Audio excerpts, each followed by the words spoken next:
ကျော်စီကအဲ့ကောင်ကထပ်ပြောပြအောင်မယ်အဲ့ကောင်ကျော်စီကဆိုတာမှတ်မရရကျွန်တော်ရဲဘော်တယောက်ကြားတဲ့နေ့မှာဒီကောင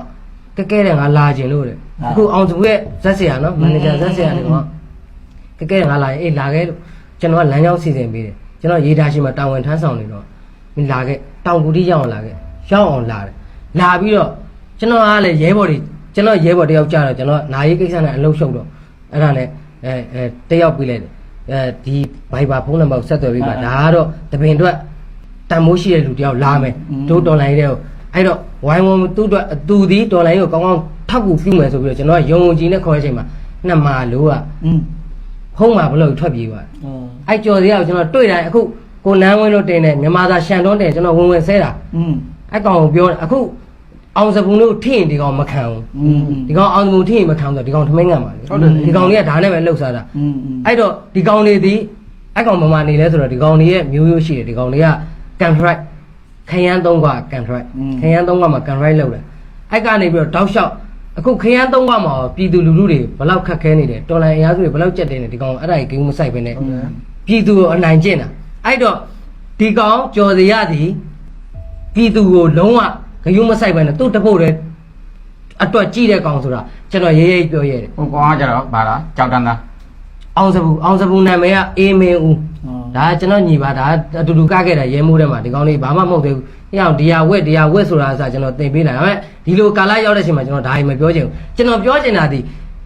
ီအာနာရှင်တွေနဲ့မပတ်သက်ပါနဲ့ပတ်သက်ရင်မင်းကငါဒီတက်ဆိုးတဲ့ဟာတွေငါကိုယ်တိုင်လုပ်တော့မယ်။တပင်တဲ့ငါတို့ပဲလုပ်မှာ။ဘယ်ကောင်မှလုပ်မှာမဟုတ်ဘူး။အဲ့အောင်လူရှင်တော်တွေချစ်တယ်။တပင်တဲ့ဘယ်ကောင်မှမတိုက်ဘူးငါတို့ပဲတိုက်လို့မရ။ငါတို့ကတပင်ချောင်းသားလေ။နော်တပင်ချောင်းသားလေအဲ့တော့တပင်တဲ့တွေပြက်စီးနေတာငါတို့မြင်ရတယ်။စစ်မှန်ရင်တပင်တရားမဟုတ်ဘူး။အဲ့တော့အဲ့ဒါတွေကိုမင်းတို့နားလဲပါပြီးတော့မင်းတို့မကနဲ့ပြောကမင်းတို့စစ်ကောင်စီနဲ့ပူးပေါင်းပြီးတော့လှုပ်တဲ့တနေ့ကျရင်တခါကျရင်တော့ငါတို့ဘာလုပ်မယ်တော့ပြောမှာမဟုတ်ဘူးအဲ့တော့မင်းတို့ထပ်ပြီးတော့စစ်ကောင်စီနဲ့မပေါင်းပါနဲ့ပြည်သူကိုဒုက္ခမပေးပါနဲ့စစ်မှန်ခြင်းအမှုပညာကိုတင်ဆက်ပါစစ်မှန်ခြင်းသဘင်ကိုတိဆောက်ပါအဲ့တော့ကဲစိန်နေသဘင်တဲ့ငါတက်တန်းအနေဆုံး20ရှိတယ်ငါအသက်36နှစ်ရှိပြီငါ73နှစ်သားတဲ့သဘင်လောက်လာငါအဖေအမေကလည်းသဘင်တဲ့ကျွန်တော်တို့သွားဆရာဝန်ဆိုတာလေဒီကတန်းကျတော့ဈေးတိတ်တွေပါပဲပေါ့နော်ကိုယ့်ရဲ့ကျွမ်းကျင်မှုကိုယ့်ရဲ့ပညာနဲ့ကိုယ့်ရဲ့အချိန်ရယ်ကိုယ့်ရဲ့လုပ်အားအဲ့ဒါကိုရောင်းစားတာပေါ့ဒါတန်ရတန်ကြီးကိုရောင်းစားတာပေါ့နော်ကိုယ့်ဒီမှာရှိတဲ့ဆေးပစ္စည်းတွေရယ်ကိုယ့်ရဲ့ဆေးပညာကျွမ်းကျင်မှုရယ်ကိုယ့်ရဲ့အချိန်ရယ်ကိုယ့်ရဲ့လုပ်အားရယ်အဲ့ဒါကိုရောင်းစားတာလူနာတွေဒီ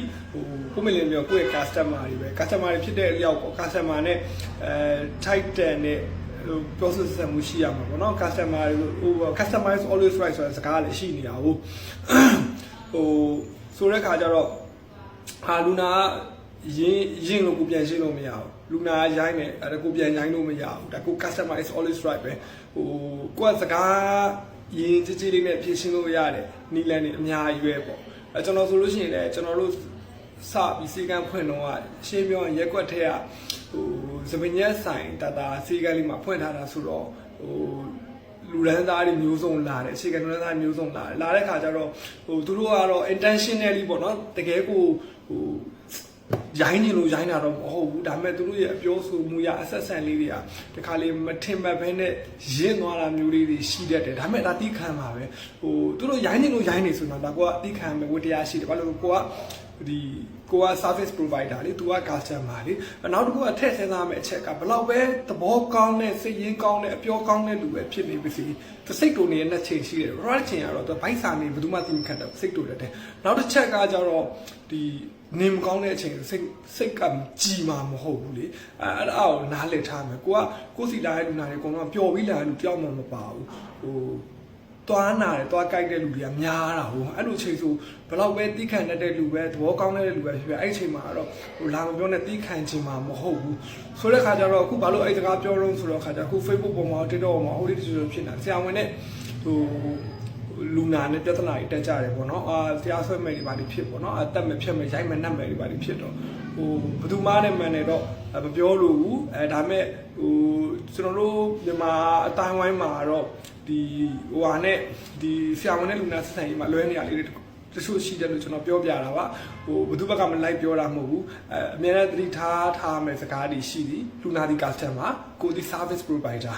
ကိုအနေနဲ့ဆင်မပြေဘူးဆိုလို့ရှိရင်ဟိုအလိမ်မာသုံးရင်ကြီးဖြည့်ရှင်းလို့ရတဲ့နည်းလမ်းတွေအများကြီးရှိတယ်ဟိုရိုင်းပြမလို့ဘူးလေနော်အဲ့လိုပြောလို့ဟာမင်းကလူနာဘက်ကလိုက်ပြောအဲ့လိုလူနာဘက်ကလိုက်ပြောတာမဟုတ်ကျွန်တော်ကဟိုပြောပြတာကျွန်တော်စိတ်ကမှလည်းအဲ့လိုမကြုံခဲ့ဘူးလားဆိုကြုံခဲ့ဘူးလားတွေအများကြီးရှိပါတယ်အဲဒါမဲ့အဲ့လိုပြဿနာတက်လောက်တဲ့ဒီမရောက်တော့အောင်ပေါ့နော်ကိုယ့်ရဲ့ assistant တွေကိုယ့်ရဲ့ဆရာမတွေကိုကျွန်တော် train ထားတယ်ဘာပဲလာပြောသိခံရမယ်တအားကြီးလွန်လာခဲ့လို့ရှိရင်လည်းအဲ့လိုမျိုးမဖြစ်ရှင်းနဲ့တရားဥပဒေတိုင်းနဲ့တော့မယ်အဲ့လိုမျိုးဖြစ်ရှင်းထားတာဖြစ်တဲ့အတွက်ဟိုပြဿနာတွေကြီးမဖြစ်ဘူးပေါ့နော်အဲဒါကတော့ဟိုအဲ့ဒါလေးကိုမမေ့ဘူးပါအခုကျတော့အရင်ခေတ်တုန်းကသိရမလားမဟာကားတွေကပြောဆိုတွေပေါ့ဆရာဝန်ဆိုတာကျေးဇူးရှင်ထိုင်ရှိခိုးတင်တယ်ဆိုတဲ့ဟာမျိုးတွေအဲ့ဒီခေတ်ကြီးထဲမှာဘယ်လူနာမှသွားချင်းထဲလို့မရတော့ဘူးအဲ့ဒါလေးသိအောင်ပြောပြတာပါ